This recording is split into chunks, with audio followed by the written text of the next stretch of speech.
Welcome to the Learning Pines YouTube. We hope this video helps. You start by choosing the Sharepoint site where the FAQ will live, because permissions control what you can change. Once you have owner or edit rights, create a custom list called FAQ and add columns, title, category, and multi-line answer. Make sure to enable versioning and decide metadata like tags and visibility so you can filter later. This early setup saves time. By thinking through categories and permissions now, you avoid rework when you populate and publish content. Next, you populate the list with several representative FAQ items so you can design views that make sense.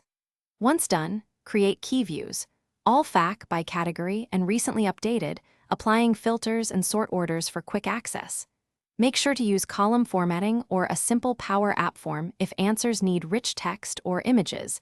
This improves readability. By designing views around user tasks rather than raw data, you ensure people find answers quickly, and you simplify. Finally, add the FAQ list as a web part to a site page and configure filters and search integration so users can query questions easily. Then set up a Power Automate flow to notify stakeholders on new or updated entries and to maintain metadata. After publishing, test permissions, search indexing, and mobile layout to confirm access and discoverability. If users report missing items, reindex the list and check view filters first. Those are the most common causes of invisible content.